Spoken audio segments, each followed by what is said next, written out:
There is jaw-dropping scenery at every turn. The people are amazing and really friendly, and it's just a great place to come and spend some time and unwind and relax. Yapalingana, Yalumi, Mapali, Lumi. Welcome here to this part of country. This land here is the traditional land of the Punalapana people, and those family groups were from here and Port Sorell and inland from here, moving around in this beautiful area through the seasons, hunting and gathering, diving off the bluff here for abalone, crayfish, warreners. There's an abundance of food.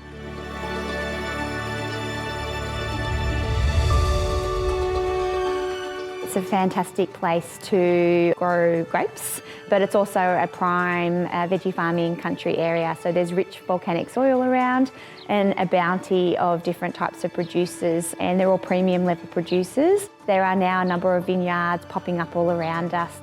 Tasmania is a food bowl for the nation, and when you look at what we have, the basalt soils, it's a huge win. We have bigger guys, Simplot, Harvest Moon, but we have a lot of smaller people that are like truffle farmers, saffron farmers, Wagyu producers.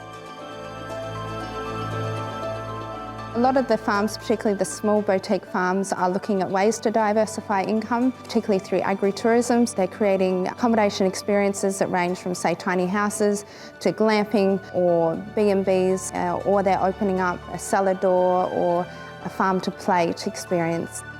The Northwest has a very cool temperate climate, which is somewhat similar to some parts of coastal Victoria. So our average temperature in summer is about 21 degrees, drops down to about 9 to 12 degrees in winter. So that's why we have amazing fertile soils as well. We get rainfall, but not too much.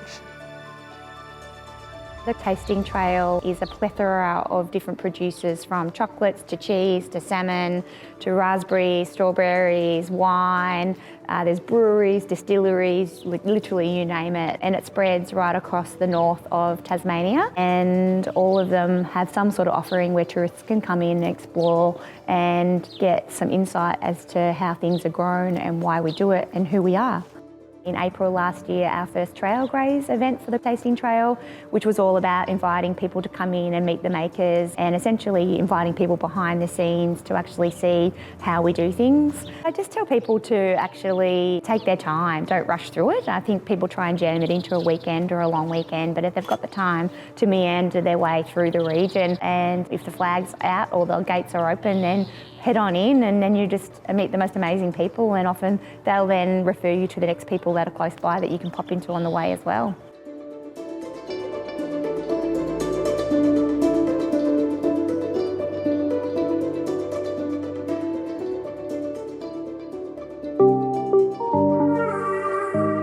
Devonport is the hub of the Northwest Coast with all the trade coming in and out. Devonport is going through quite a transformation at the moment through the Living City project. It's home to the Spirit of Tasmania. It's an hour from the city of Launceston, and an hour and a half's drive to Cradle Mountain.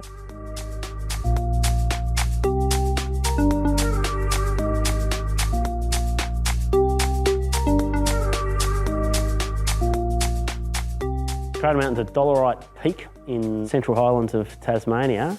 One of the early explorers to cradle, early European explorers that is, was Gustav Weindorfer. He's an Austrian fella. Him and his wife Kate built a hut up there called Waldheim. He had this dream of it being a national park. He said it should be for all people, for all time. So there's 10 criteria. You've got to meet one of those to be considered a World Heritage Area, and this World Heritage Area at Cradle Mountain ticks 7 out of 10 of the criteria, so there's one of only 2 places in the world that does that. It meets a lot of the natural criteria because it's got rare and endangered plants and animals that aren't found anywhere else. It's got geology that displays the major phases of world history, but it also meets a lot of the cultural criteria. You'll see signs up here that say culturally significant area, and it is. And a lot of people come up here, they feel the energy. Tiagara is a very special site up here at the Bluff. It's open now for bookings for school groups, but we'll open more in the future for tourism. Been here since 1976. It's probably the oldest Aboriginal keeping place in Australia. Where the caravan park here is in Devonport is an old living site for the Punalapana people all through summer. From Devonport up the coast, and you drive along that beautiful coast road, at low tide you'll see rocks stacked out in significant shapes and forms along the coast. From along here up to Ulverstone and Penguin, they're our old people's fish traps for trapping fish. An area steeped in maritime and railway history. Don River Railway has the largest workshop in the Southern Hemisphere, where our volunteers restore and bring back to working life lots of our older transport history. The railway itself as a volunteer attraction has been going for over 50 years. We're currently operating 4 days a week, running diesel trains and steam trains. Here in Devonport, we also have Home Hill. Home Hill was built in 1916 and is the former residence of Tasmania's only Prime Minister, Joseph Lyons, and his wife, Dame Enid Lyons, the first woman elected to Australia's federal parliament.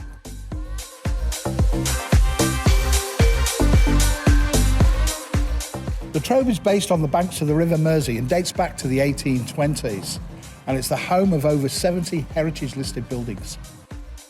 I just fell in love with the greenness, the water, the produce, watching the aurora come up over Mount Roland.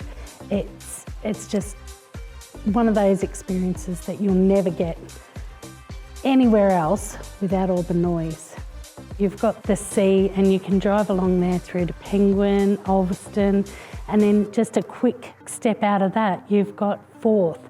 And Forth is a huge veggie growing area. Sheffield, you've got the town of murals. We've been painting murals for over 35 years, and so now we've got a collection of over 100. And then straight down the road, we've got Railton with all the topiaries.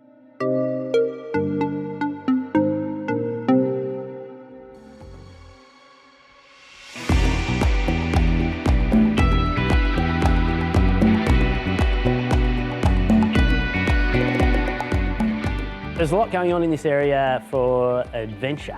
Hiking for one thing, rock climbing and canyoning, and Dove Lake's right at the base of Cradle Mountain, and 6 or 7 k's downstream of Dove Lake, the Dove River cuts through a big gorge and carves out a really deep canyon.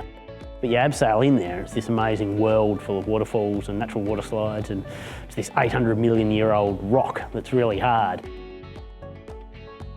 Mountain biking, I guess, is the thing that's really taken off in the last few years.